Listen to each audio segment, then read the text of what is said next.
de enseñanza secundaria. Bienvenidos al Instituto Aregolar y bienvenidos al Instituto Carmen Burgos de Seguí. Hoy tenemos unas jornadas muy interesantes. Son las primeras jornadas del lenguaje y sus diferentes expresiones. Y hemos empezado esta mañana viendo el lenguaje en una visión o a través de la visión del cine.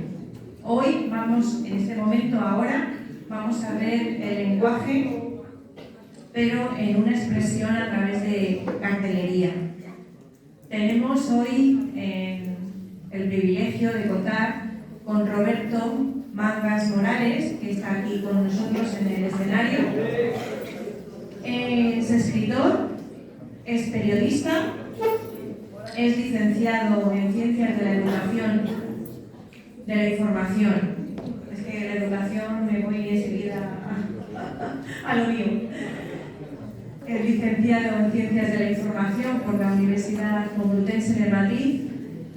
Es un amante de los libros, como podéis ver y saber. Ha escrito 5 libros. El último, lo voy a leer para no quitarme. Igual pongo un artículo o pongo alguna palabra que no es. El último libro es A la salida te espero, que lo presentó también aquí en nuestra biblioteca, que es una novela hiperrealista que narra un caso de acoso escolar. Os lo digo porque es muy interesante y si tenéis ocasión, aquí en la biblioteca tenemos ejemplares, podéis adquirirlo y desde luego que es muy interesante su lectura para pensar y reflexionar. Pues muy poquito más decir de él. Es el director del diario El Heraldo de Benares y también es colaborador del periódico El Mundo. También es colaborador de Alcarria TV, de Radio, de Canal Guadalajara Media TV. Y bueno, pues es un colaborador también nato de la Biblioteca de Lovera.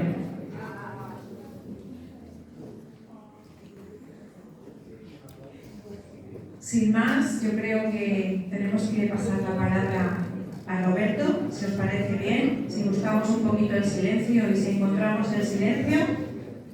Y también antes de darle un fuerte aplauso a Roberto y agradecerle su presencia.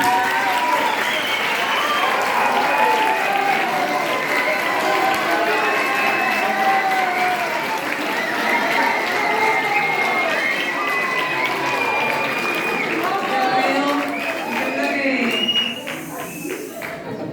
Roberto o te quieren mucho o tienen muchas ganas de aplaudir, dos cosas. Bueno, pues antes de pasarle la palabra, me acompaña también Mercedes García, que es la directora de la biblioteca y de todas las actividades culturales que organizamos en el Ayuntamiento de Alvera. Y bueno, pues también nos va a dirigir unas breves palabras. Mercedes. Buenos días. Quería ante todo agradeceros vuestra presencia y participación hoy aquí en estas jornadas y esta conferencia que vamos a tener hoy sobre el lenguaje. Antes de empezar, quería que simplemente estuviéramos un segundo pensando dónde estamos. Estamos en la biblioteca, ¿no? Y en la biblioteca, ¿cómo es esta? ¿La habéis aprendido desde pequeñitos? Y, claro, pues yo creo que lo que habéis aprendido con tantas visitas escolares y tanta formación de usuarios, hoy no lo estáis aplicando. Y a mí me gustaría, la verdad, por respeto, primero a vuestros profesores, que son los que hacen un esfuerzo tremendo, profesores y profesoras, desde aquí también mi agradecimiento, que os traen desde el instituto hasta aquí, por respeto a los profesores, que es muy duro, o sea, lleva mucho trabajo organizar esta clase de actividades por lo que conlleva, pues por favor estuvierais en silencio. Por lo menos por respeto también a vuestros compañeros que quieran hoy escuchar y aprender algo más sobre el lenguaje, como es en la cartelería y la propaganda, a través de un profesional como es Roberto Mangas. También os digo, Si a alguien le resulta muy duro estar aquí y no quiere estar, hay que ir a la puerta. Le invitamos a no disfrutar de lo que es la conferencia. Pero ante todo, hoy me gustaría que tuviéramos respeto por todo el trabajo que hay detrás, de vuestros profesores, del ayuntamiento, porque esto cuesta un dinero, que ha hecho un esfuerzo en venir hoy con nosotros, de prepararse algo que nos va a gustar mucho, y sobre todo por vuestros compañeros, que yo estoy segura que a la mayoría de vosotros, por no decir a todos vosotros, os va a gustar y os va a encantar. Entonces, no me voy a extender más. Vamos a seguir con esta actitud positiva porque confío en todos vosotros y sé que os vais a entregar y que vais a participar y que os va a gustar. Y ahora mantenemos el silencio y vamos a escuchar a Roberto. Prestar atención, porque lo que nos va a contar es interesante y luego vamos a abrir un turno de diálogo, de charla con Oki, donde le podemos preguntar cosas que él haya dicho hoy en la conferencia que tengan que ver con la conferencia. ¿Vale? Pues seguimos así y damos paso a Roberto Manglas. Gracias.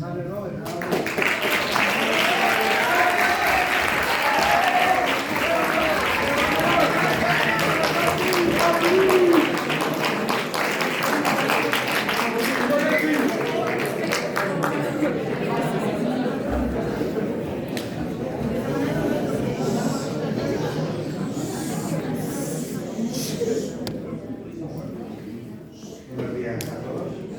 Prueba de micro. ¿Se oye bien? ¿Sí? Vale.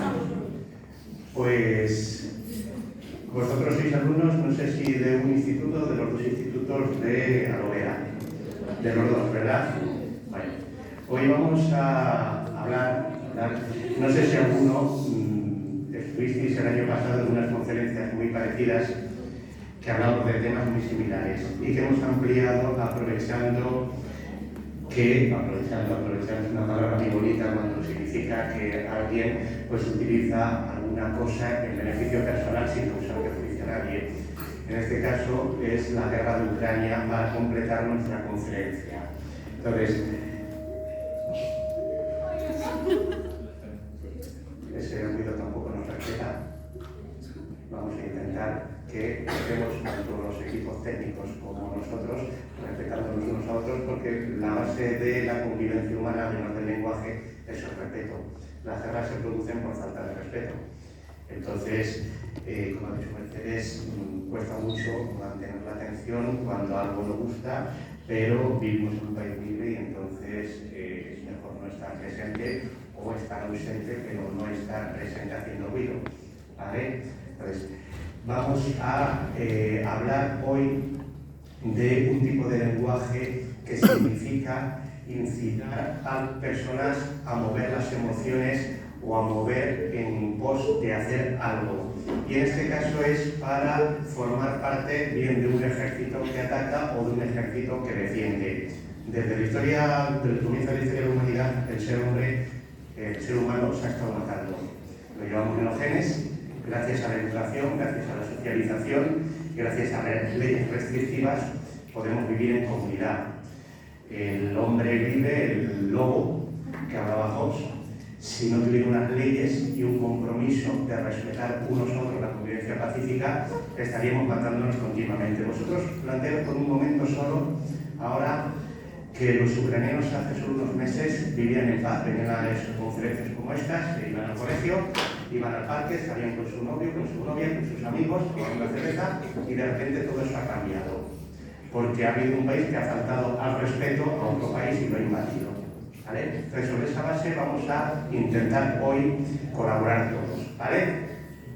Nosotros vamos a hablar del lenguaje publicitario, de la cartelería, qué significa, por qué se mueve, qué intenta mover. Vamos a hacer un poco unos antecedentes muy rápidos para llegar luego a lo que nos interesa del tema. Deciros que hay miles, cientos de miles de carteles de estas épocas que vamos a hablar, pero claro, hay que seleccionar porque es una charla de 40 minutos, 30 minutos, 30 minutos y tenemos que seleccionar los que yo he entendido, otro dará otra conferencia, entenderá que son otros, más representativos o por lo menos más adecuados para el tema que estamos hablando hoy, ¿no? Entonces, en esos antecedentes, primero tenemos que saber lo que significa propaganda, que en lengua lo habéis visto, que es hacer el efecto de dar a conocer algo para atraer a electos, propaganda política, propaganda comercial, ¿no? Y persuadir es inducir o obligar a alguien a hacer algo a través de un mensaje, que puede ser un mensaje directo o un mensaje subliminal. Aquí tenemos, por favor, mirad cómo ha cambiado el mundo. Es una imagen de 1885. Hay dos niños jugando tan felices y tan contentos. ¿Por qué están tan felices y tan contentos? Porque les han dado cocaína para el dolor de muelas. No me extraña. Se les ha quitado el dolor de muelas y se les ha quitado todo. Obviamente, en 1885, la cocaína se entendía como un producto farmacéutico más, que con toda la emoción y con todo el subidón que daba, le quitaba hasta el dolor de muelas a los niños para jugar tan tranquilos al decano. Esto es hoy impensable, pero imaginaros lo que era la propaganda y la publicidad hace 150 años. Entonces, este cartel incitaba a la venta de cocaína para calmar los dolores de muelas de los niños. ¿Veis? Entonces, ¿qué es un cartel? Pues eso, una lámina en la cual se expresan emociones y se lanza un mensaje directo para mover, hacer y actuar algo. En los años 50, por ejemplo, el primer cartel de la Coca-Cola en España, ¿no? Un cartel que hoy muchos calificarían de sexista, pues en los años 50, una mujer rubia, muy bonita, que sonríe muy bien, está en un paraje, puede estar en la banca de retiro, ¿no? Tomándose una Coca-Cola. Está incitando a que si tú quieres ser feliz, quieres ser guapa, quieres ser atractiva, quieres pasar un día de campo, toma Coca-Cola. Esa es la publicidad y la propaganda. ¿Cuándo empieza el ser humano a hacer? Me dicen algo que me mueva por... Donde la luz. Es que la luz realmente es lo que quiero evitar a veces. Pero es que si no los adultos no te ven, ahí Si a mí me tienen que escuchar, no me tienen que ver. Entonces, Gutenberg inventa la imprenta en 1450, tenemos el respeto que estamos manteniendo con los niños de la cocaína, que parece que os haya mucho la atención, porque vais a ver láminas y póster incluso más atractivos. Antiguamente lo hacían a mano, habéis visto la mayoría pues, películas de la Edad Media donde los monjes copistas o el nombre de la rosa pues hacían los libros página a página, letra a letra, dibujo a dibujo. Primer cartel de la historia en 1477, aguas termales, como veis, un cartel que no dice nada, pero en aquella época supuso una revolución, hablamos de hace 500 años. En Francia, el primer cartel hablaba de que obtenías el perdón si pagabas dinero a la iglesia, peregrinando a Notre Dame, a la Catedral de Notre Dame, ¿no? En España no llega el primer cartel hasta 1737, y como no, en España no podía ser otra cosa que una corrida de toros, en este caso anunciando una corrida de toros benéfica. Los carteles en el siglo XIX alcanzan su máximo esplendor. No hay radio, no hay televisión, y entonces la mejor manera de llegar a las masas es a través de los carteles publicitarios. Toulouse-Lautrec, que lo habéis estudiado en arte, igual que Picasso, hacen sus primeros carteles publicitarios, tan considerados como los mejores cartelistas del mundo de la época. Y pasamos al lenguaje que nos interesa, al lenguaje del cartel en la guerra, ¿no? Cartel. En el siglo XX, a principios del siglo XX, solo había tres formas de comunicarnos, no todas las que tenemos ahora. La cartelería, la prensa escrita y la radio. Obviamente, un amplio porcentaje de la población era pobre. Entonces, ni tenía radios ni tenía acceso a los periódicos. De hecho, los periódicos se leían, por ejemplo, un café, imaginaros, llegaba yo que sabía leer, porque era raro que se pudiera leer a principios del siglo XX, sois unos afortunados y tenéis que aprovechar la oportunidad, ¿no? Porque hace un siglo seguramente estaríais en el campo trabajando, la mayoría, no lo digo porque no tengáis vosotros, sino porque es lo que era en España, por ejemplo, y en la mayoría de Europa. Y una persona en el café leía el periódico para 30 personas. O sea, imaginaros, no había publicidad que llegara a la gente. ¿Cómo llegaba? Por la cartelería, ¿no? 1911, un cartel que marca época e historia, por eso os lo traigo aquí, porque te mira un personaje a los ojos, te señala con el dedo y te dice, haz algo. Ese cartel se ha repetido y lo veremos más adelante a lo largo de la historia siempre. Primero bebe Mosi, que era una especie de Coca-Cola del siglo XX, del principio del siglo XX, y que este cartel, lo vamos a ver, que es el precursor de todos los carteles de guerra. ¿Vale? El cartel pretende mover algo, sobre todo mover emociones, que se te clave. como esa marioneta. Imaginaros, esto es 1914, la Primera Guerra Mundial, donde el ejército alemán, el Imperio Alemán, invade, como en la Segunda Guerra Mundial, varios países, entre ellos Francia. Y para deslegitimar los franceses a los alemanes y que nadie colaborara con ellos, ponían este tipo de carteles diciendo que los alemanes, por Dios, por la patria y por el emperador, no olvidemos que era un imperio en aquella época, hace un siglo. Entonces, ¿qué quiere decir? Que todo francés que vea este cartel, por favor, todo francés que vea este cartel odiará, nada más verlo, al ejército invasor alemán, porque se le clava dentro esa imagen, ¿no? Cartel publicitario, que hemos visto antes, la Coca-Cola intenta llegar a las empresas para que compren. Cartel de guerra, lo emiten los gobiernos que intentan mover a la población para que se implique en esa guerra que deciden unos y en la que mueren otros. Normalmente, lo sabéis, ¿no? Vemos el cartel de antes de la bebida Mosi, el mismo. Tu país te necesita. Este es el cartel que le decía a los británicos en la Primera Guerra Mundial que tenían que luchar por su país. ¿Cómo? Mirándote a los ojos, señalándote directamente y diciéndote, tú te tienes que alistar para defender tu país. Mensaje subliminal, si tú no te apuntas, eres un cobarde. ¿Veis la diferencia, verdad? No hace falta que te digan, eres un cobarde si no vienes a la guerra. Solo te dice, tú, país te necesita y tú tienes que venir a luchar por tu país. Este cartel vale más que cualquier emisión de radio, de televisión, porque este cartel te mira a los ojos y te señala a ti directamente. ¿Vale? En Estados Unidos, el tío Sam, lo mismo te dice. ¿Habéis visto que se repite el cartel, se repite la escena, se repite la imagen? Porque la publicidad pretende llegar uno a uno, aunque sea un cartel de masas, tiene que llegar uno a uno a todas las personas que lo perciben. ¿Y cómo? Mirándote a los ojos y señalándote y diciéndote tú tienes que alistarte en el US Army, en el ejército americano. ¿Vale?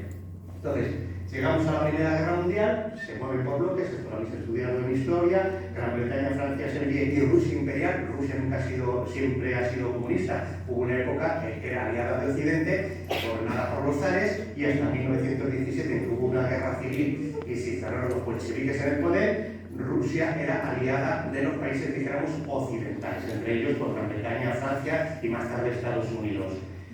En el lado contrario estarían, por decirlo de alguna manera, el eje contrario, que sería el Imperio Alemán, el Imperio Austrohúngaro, que más o menos vendría a ser lo mismo, y el Imperio Turco y Bulgaria.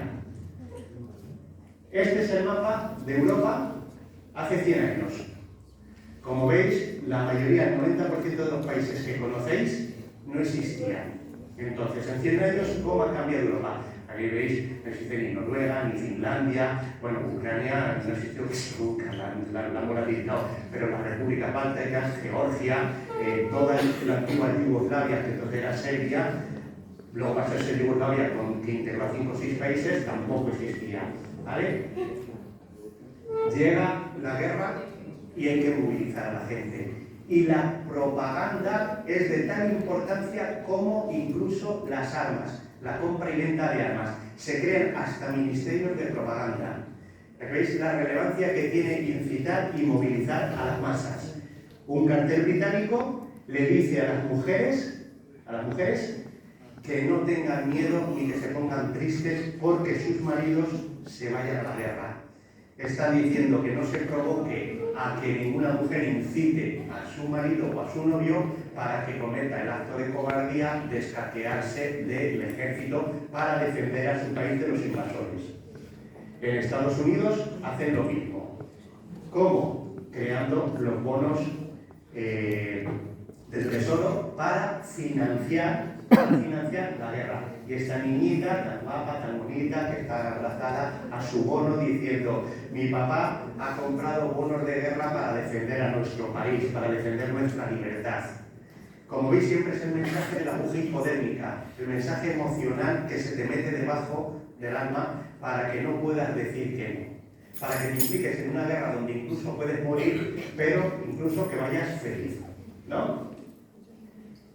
Otra de las partes de la guerra no solo es que tú te impliques, es descalificar al enemigo. Este es un cartel de la Primera Guerra Mundial. Creo que ya se había hablado con Ramón Bernardo, experto en cine, nos diría la primera película de King Kong, ¿no? Entonces vemos al soldado alemán, con el gorro del soldado alemán de la Primera Guerra Mundial, con un mazo que es la cultura, es decir, que odia la cultura y que rapta a Europa. Porque el Imperio Alemán se quiere expandir, como en la Segunda Guerra Mundial, también en la Primera, por toda Europa. Y le dice a todos los que vean este cartel, como dejemos que el bruto del alemán, se lleve la cultura europea, desaparecemos. Como continente desaparecemos, como civilización desaparecemos. Entonces te está diciendo, alístate contra el bruto alemán. La siguiente fase es coger y hacer sentir culpable al que no ha querido participar de la guerra, ¿no? Este es un cartel publicado dentro de la guerra en Estados Unidos, que simula una escena de después de la guerra donde una niñita le dice a su padre: papá, ¿tú dónde estabas durante la Gran Guerra? Porque entonces, como era solo la primera, no se le conocía como Primera Guerra Mundial, se le conocía como Gran Guerra, era la primera gran guerra en el mundo. Le está diciendo, ¿tú dónde estabas? Como diciéndole, tú no fuiste a la guerra. Y el padre se queda con cara diciendo, perdón, intentamos, ¿vale? Entonces el padre se queda como diciendo, ¿qué le digo yo a mi hija? Que no he ido a la guerra. ¿Qué le digo yo a mi hija? ¿Vale? En el otro bando, el Imperio Alemán, el Imperio Invasor, también cuelga carteles incitando a las emociones. En este caso, para decirle a los países a los que ha invadido, como hace, veis que la historia se repita, 100 años después, Putin dice que va a liberar Ucrania. En el año 1914, los alemanes decían que iban a romper las cadenas de los países que invadían. O sea, el invasor, el que mata, el que asola un país, el que provoca destrucción, hambre, guerra, sufrimiento, encima te dice, tranquilo que estamos rompiendo tus cadenas. Había alguien que se lo creía, pero como veis, la mentalidad de los carteles, ¿no? El Imperio zarista, que es otro de los que está en guerra con Europa Occidental hasta 1917, también mueve la bandera, entonces sin la hoz y el martillo, pero la bandera roja, donde llama a su población a unirse por su país. Tras el triunfo de la revolución bolchevique, el cartel ya cambia, ya no es un soldado ruso el que promueve que hay que defender el país, ya es el culto al líder. Todos los sistemas totalitarios lo que promueven es el culto al líder. Tanto el fascismo como el nazismo como el comunismo, todo es el culto al líder, no es el pueblo. El líder es el que cuida al pueblo, el que protege al pueblo. Y entonces lo que diga el líder es lo que el pueblo tiene que hacer. Igual que vemos en los carteles de las democracias, donde se insta a tener emociones para defender a tu país, en los sistemas totalitarios lo que se insta es a seguir al líder, haga lo que haga. ¿Vale? Llegamos a la Segunda Guerra Mundial. ¿Cómo llegamos a la Segunda Guerra Mundial? Por una lucha de totalitarismos contra democracias, ¿no? Uno de ellos, el fascismo italiano. Vemos que, al igual que el comunismo, el culto al líder, Mussolini, que lo habéis visto en historia, es lo que prima. El culto al líder que dice, vamos todos hacia el futuro, vamos todos a combatir y vamos todos a obedecer para ir a la guerra, ¿no? Otro del cartel italiano coge y tiene el espíritu de Goffredo Mameli, que era el líder de la independencia italiana del siglo XIX, porque Italia, como otros países de Europa, no fue libre, no fue independiente hasta el siglo XIX, y uno de los líderes de la independencia de Italia fue Goffredo Mameli. Y el fascismo de la Segunda Guerra Mundial reivindica la figura histórica del líder de la independencia para, en 1944, decirle a sus ciudadanos que, igual que hizo Mameli en 1849, hay que hacer un siglo después, luchar por Italia. ¿Vale? El partido nazi, otro partido totalitario, pues promueve la figura de su líder. En este caso, Adolf Hitler, igual que hizo Mussolini en Italia, o igual que hacía el partido bolchevique soviético con Lenin. Se promueve la figura del líder para incitar a las masas a que muevan, a que hagan algo, en este caso, entrar en la guerra por Alemania. ¿Vale? Hay un momento de la Segunda Guerra Mundial que todos conocemos, conocemos, que todos hemos estudiado, mucho en la televisión, en películas, por favor, vamos a intentar, ¿vale? Entonces es el exterminio del pueblo judío, ¿vale? ¿Cómo se llega al exterminio del pueblo judío? Que padres, profesores, maestros, abogados, arquitectos, aceptaron de buen grado de que se masacrara a toda una raza, 6 millones de personas. Pues el primer paso es metiéndole pena, con la teoría que os hablaba antes de la propaganda y la publicidad, persuadirles que toda la culpa de todos los males que había en Alemania la tenían los judíos. En este caso hay un cartel que te dice que este banquero judío es el que tiene la culpa de que te hayan hipotecado la casa, de que hayas perdido no sé qué, de que pases hambre, de que tus hijos... ¿Entendéis? Pero vas metiéndole a la población, vas persuadiéndole de que el enemigo es la raza judía, o es el ucraniano, o es el que sea. ¿Para qué? Para conseguir deshumanizarlo, como se hizo, por ejemplo, en los años 80, con ETA, que deshumanizó a los que no pensaban de forma independentista y de forma como ETA, y se le podía pegar un tiro en la nuca a cualquier policía o guardia civil, y la gente ni se manifestaba en contra porque pensaban que bien muerto estaba y bien muerto se lo merecía porque era un invasor.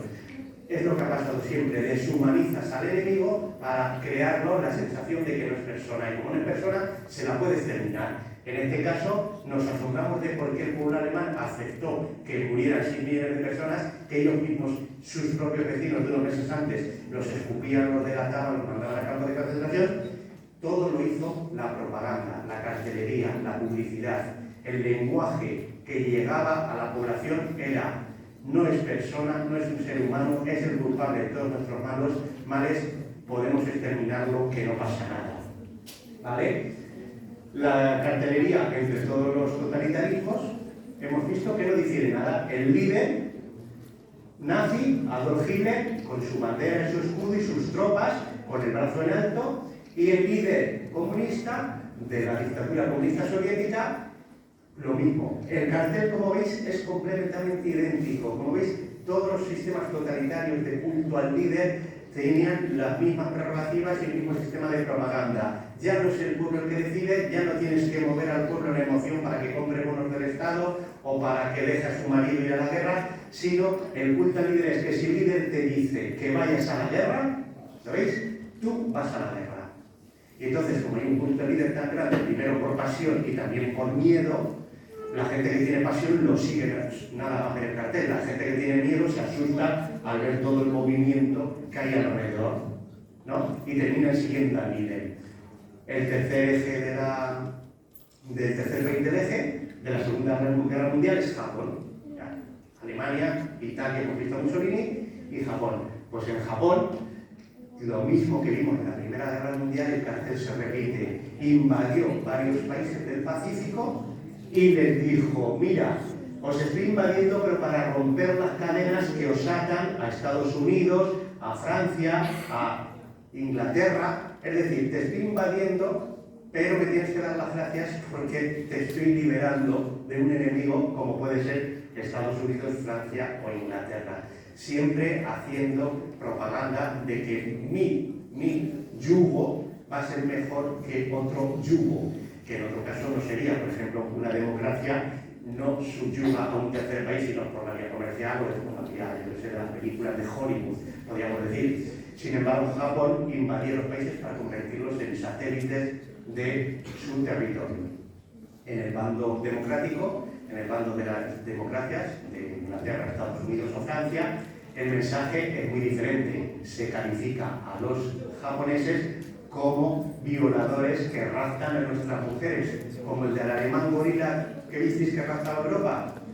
Pues estamos viendo que el mensaje sigue siendo el mismo. Si yo quiero que me apoyen, les digo que buenos son, seguirme y demás. Si quiero que no apoyen al enemigo, siempre lo ponemos de bruto, de asesino, del soldado que mata con la bayoneta. ¿Vale? Entonces, democracias. Si tú quieres la libertad, compra los bonos para que podamos comprar armas en Estados Unidos, ¿no?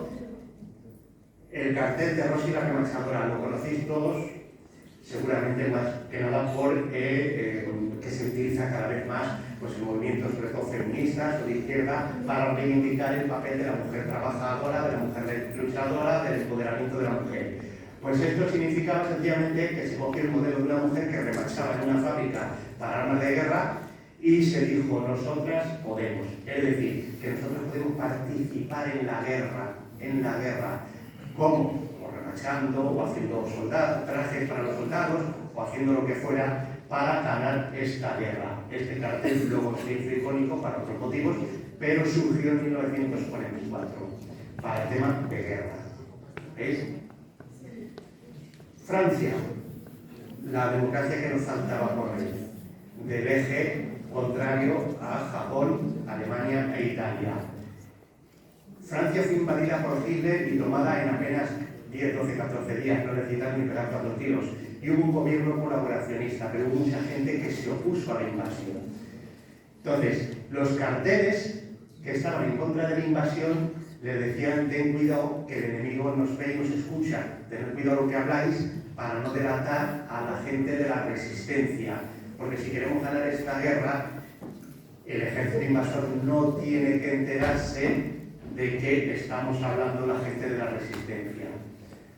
En Alemania, en Inglaterra, que fue invadida también por Hitler, con la invadida de forma aérea, durante varias semanas sufrió los máximos bombardeos que ha sufrido país alguno en tiempo de guerra. Entonces, le dice a su población, ¿tú quién eres? ¿Tú quién eres de todos estos del cartel? ¿Tú quién eres? Puede ser el soldado que está luchando, puede ser el niño que sin luchar está llevando pues, cajas de municiones al frente, puede ser la mujer que está de enfermera de la Cruz Roja, puede ser la mujer que está en la fábrica de armas construyendo y trabajando para construir proyectiles, puede ser el herrero que está construyendo el material para la guerra, o puede ser ese. ¿Y ese quién es? Pues el petimetre, con las manos en los bolsillos, que mira a todos los demás y no hace nada. Lo que os hablaba antes del mensaje. Hay que implicar a la gente en la guerra, y aunque no llames a cobarde a alguien por no implicarse en la guerra, le están diciendo lo cobarde que eres, porque todos, hasta los niños, están haciendo algo para la guerra, para librar a nuestro país del invasor, del ejército nazi, y sin embargo tú, con tu trajecito, estás de paseo sin hacer nada.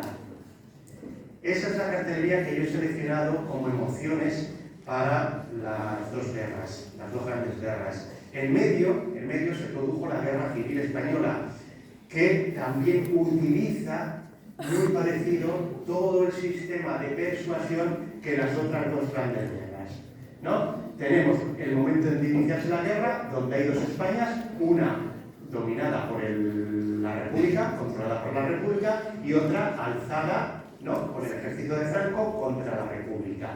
Entonces, hay dos Españas, y a las dos Españas llega la guerra. Porque nosotros podemos luchar contra el invasor, podemos luchar contra Napoleón de 1808 a 1813 porque nos ha invadido, pero cuando es entre nosotros nos matamos. Lo veis ahora, la división política que hay ahora, afortunadamente la educación, la socialización y el aumento de la clase media impide que ahora mismo, como hace un siglo, nos estemos matando. Pero a veces políticos irresponsables provocan que nos dividamos tanto que hay veces hay miedo de que lleguemos a sus enfrentamientos. Y esto es lo que pasó de 1936 a 1939. La cartelería de los dos bandos refleja claramente qué fin es el que tienen. La cartelería de las tropas de Franco, primero la bandera rojigualda, que era anterior a 1931, ¿no?, y que dice que el soldado falangista, el miliciano falangista, va a eliminar España de comunistas, de masones, de separatistas, de politicastros.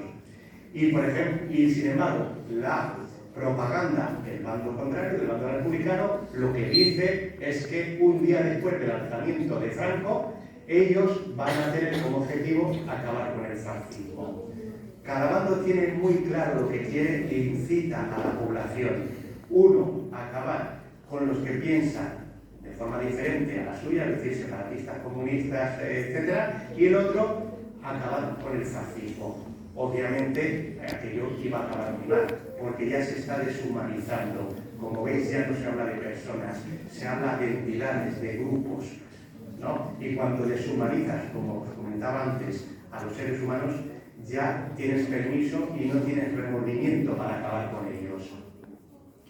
Grito de guerra de la Segunda República para impedir el avance de las tropas de Franco en Madrid, que lo popularizó la Pasionaria en España a través de una emisión de radio y del Congreso, pero que ya había dicho un general francés, Robert Neville, en 1916 en la batalla de Verdún. O sea que todo está inventado, como veis en la propaganda. El no pasarán del doctor Esquivarrubí, ¿no?, que es contrarrestado por las tropas franquistas cuando unos meses después, un año después, han pasado. Y dice, pasaremos. Ya hemos conseguido el objetivo, estamos vendiendo el producto a nuestros seguidores. Ellos decían, nosotros no pasarán, nosotros pasaremos. Quiere decir que a partir de ahora, cualquiera que diga que a su ciudad no vamos a entrar, que sepan que vamos a entrar. La mujer también tuvo un aspecto fundamental en la cartelería. ¿Por qué? Porque la mujer en aquella época estaba en casa cuidando niños, tal, y este es el mensaje de las tropas nacionales franquistas, que la mujer siga en casa cuidando a los hijos y dándoles la comida. En la zona republicana se incitaba a la mujer a que tomara las armas, que las milicianas tomaran las armas para luchar contra el ejército franquista. Como veis, hay una diferencia entre las dos, aunque al final de la guerra casi ya pedían que la mujer se quedara en la retaguardia atendiendo a los enfermos y tal, pero en los primeros momentos de la guerra, la mujer protagonista fundamental, como en las dos grandes guerras, en España también, o diciéndoles que cuides de la familia mientras el marido está en la guerra, o bien en la zona republicana, tú te vas a la guerra también, porque esta guerra hay que ganarla. Carteles para incitar a la emoción de creerse vencedores. Franco coge y reúne todos los símbolos que estaban en aquel momento en la guerra, que son los ejércitos, el catolicismo, el carlismo, el falangismo, la bandera bicolor, ¿no?, y el grito de guerra de Franco, mientras en la zona republicana, que ya no se ven ganadores, hacen un llamamiento a todas las facciones que luchaban contra el ejército de Franco, entre ellos pues los independentistas vascos y catalanes, los comunistas, los anarquistas, los socialistas, y les dice, primer objetivo, vamos a ganar la guerra, que la estamos perdiendo, y segundo, hablar menos, porque la división era patente entre las diferentes facciones del ejército republicano, ya lo he visto, entre socialistas, comunistas, independentistas y anarquistas. Y se trataba de incitar a la unión, y luego ya hablaremos de cómo distribuimos el poder y el reparto. Primero vamos a ganar la guerra. Entonces, la publicidad, la propaganda, la persuasión es la unión para conseguir ganar la guerra. La guerra se pierde por el ejército republicano, se instala una dictadura que dura hasta 1975, y en 1975, cuando muere Franco, nos encontramos con otro dilema. ¿Qué hacemos? ¿Cómo arreglamos esto ahora que no está el dictador vivo? Entonces había varias opciones. Y entonces se opta entre los partidos políticos de entonces, se legalizaron todos, volvió el Partido Comunista, el Partido Socialista y los partidos nacionalistas a ser legalizados, y se opta por mantener una democracia occidentalizada a través de una constitución. Habréis escuchado mucho ahora últimamente que si el régimen del 78 es bueno, que si es malo, que si es regular, que si no sé qué. El régimen del 78 es el que ha permitido que España haya vivido la mayor época de paz, desde los últimos siglos, porque en el siglo XIX creo que hubo 6 guerras civiles, hubo 18.000 gobiernos, varias dictaduras, en el siglo XX ya lo sabéis, entre la guerra civil y demás. Entonces la Constitución del 78 es la que ha permitido todo eso, y todos los partidos democráticos de entonces la apoyaron, desde el Partido Socialista, sindicatos como Comisiones Obreras, Partido Comunista, también por la reconciliación, ¿no?, y obviamente el partido que gobernaba de Adolfo Suárez, la UCD. Los únicos que votaron en contra de la Constitución que ha permitido vivir en paz fueron la extrema izquierda, la extrema derecha y los separatistas catalanes y vascos. ¿Por qué? Porque les interesaba volver al conflicto, porque cuando hay conflicto sacamos ganancia. La Constitución salió adelante. Hemos llegado hasta el final de la historia de las dos grandes guerras y de la Guerra Civil Española con el ejemplo de la Constitución, que ha sido lo que ha permitido vivir a España en el más amplio periodo de paz de los dos últimos siglos. Entonces, no quería terminar hoy esta conferencia sin dar un breve apunte sobre la invasión del ejército ruso del país ucraniano, ¿no? País que ha sufrido numerosos vaivenes. Es un país, aunque no lo creáis, pues que fue en Ucrania se inventó la rueda, por ejemplo, ¿no? Es un país que no hemos oído hablar mucho de él hasta que no ha llegado la invasión, ¿no? Es un país que en el siglo XX ni existe, veis aquí, Rusia hasta aquí llegaba, Ucrania sería esto de aquí, con la península de Crimea, todo esto de aquí sería Ucrania, ¿no? Entonces Ucrania estaba siempre entre el Imperio Austrohúngaro y Polonia, que está aquí, ¿no? Y los rusos, que eran los que entraban, porque Ucrania es un país favorecido por los dioses y por la naturaleza, en el sentido de que tiene las más amplias llanuras para cultivar cereales, para cultivar maíz, para cultivar una zona fértil. De hecho, es otra región de Europa.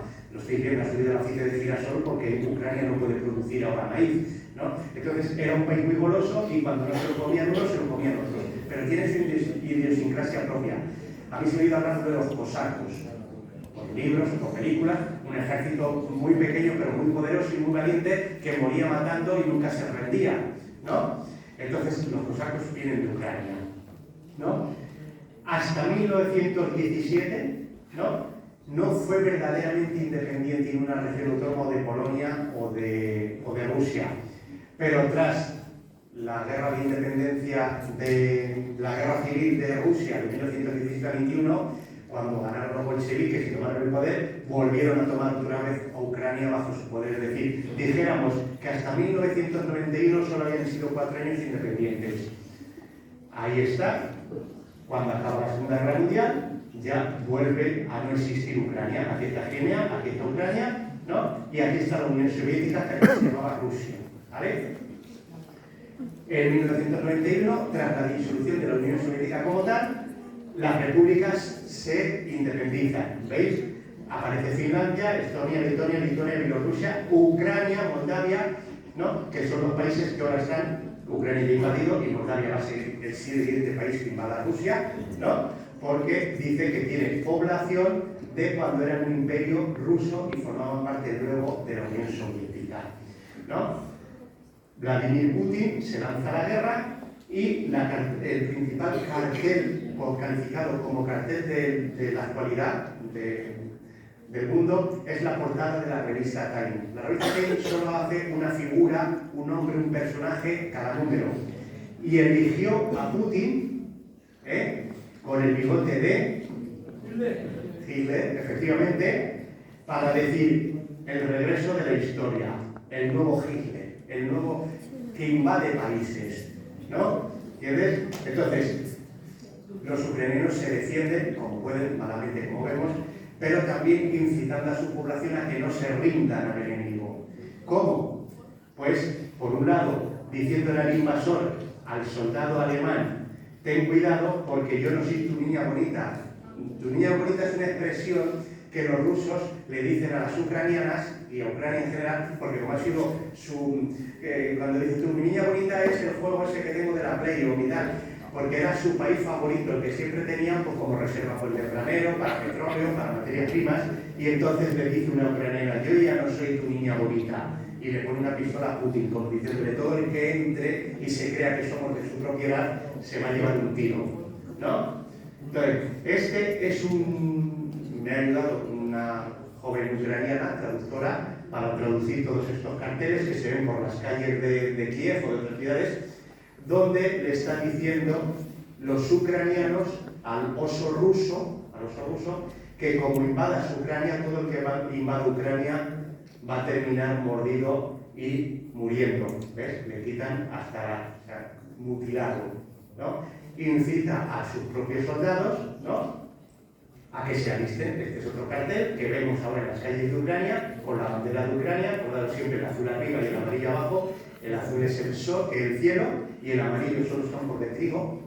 Por eso de fijaros hasta la bandera, lo que os estoy contando de las tierras más fértiles de Europa, lo llevan en el alma. El amarillo es el campo de trigo, que es lo que ves en el suelo, y el cielo azul es lo que ves en la parte de arriba. Y aquí le dice a sus ciudadanos, con la bandera de Ucrania, y no nada más patriota que eso, alistaros para defendernos del invasor soviético, ruso.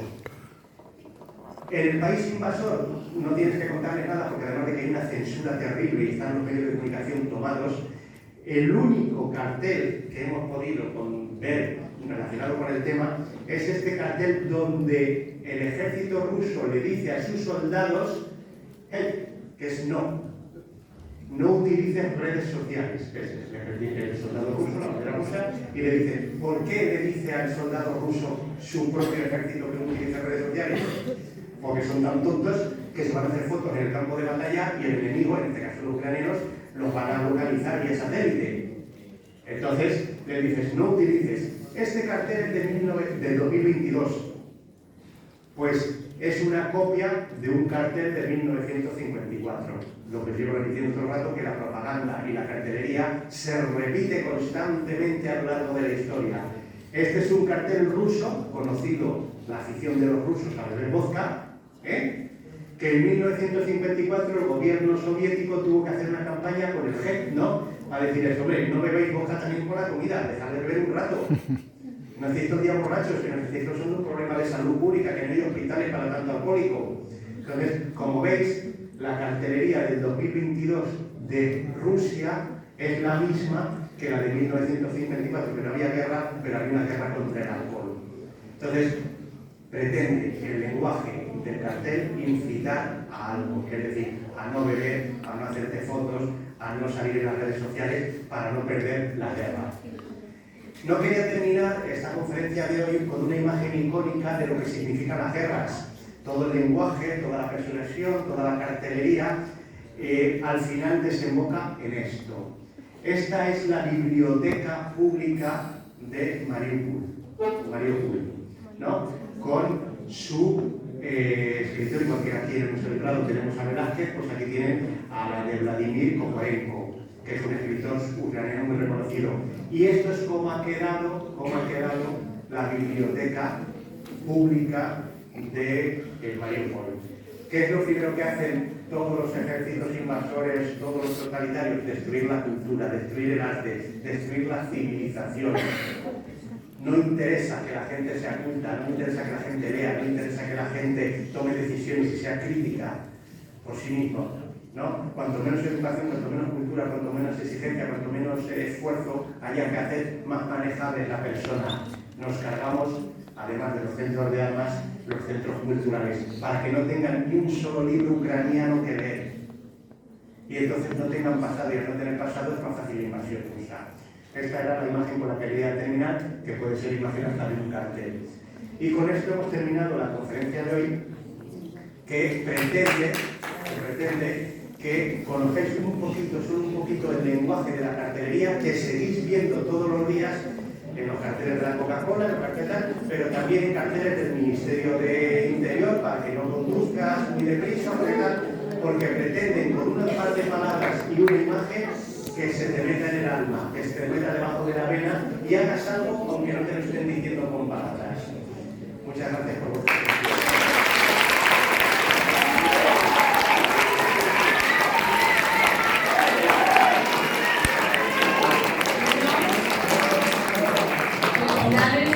Por esta magnífica conferencia que hemos tenido el lujo de disfrutar, de aprender, de descubrir otras cosas, de descubrir otro lenguaje, que por eso se hacen estas jornadas a través de lo que es la cartelería y la propaganda, que tanto también nos influye.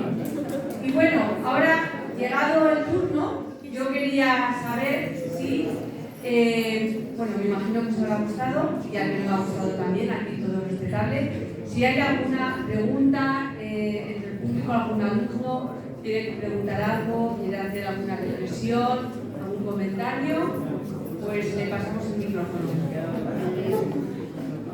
¿Sí? ¿Vais a preguntar? Sí.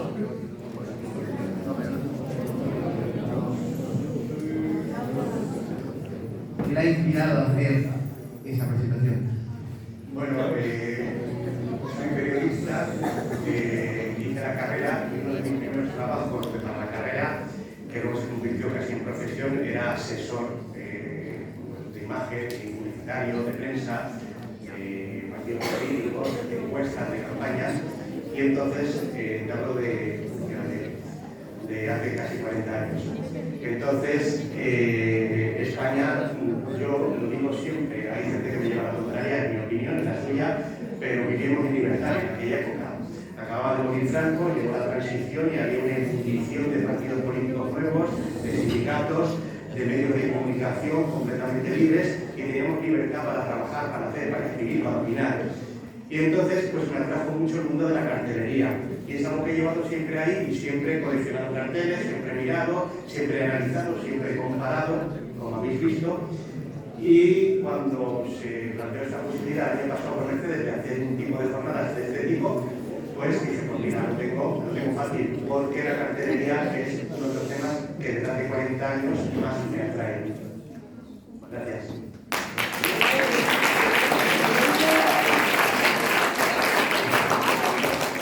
¿Alguna pregunta más?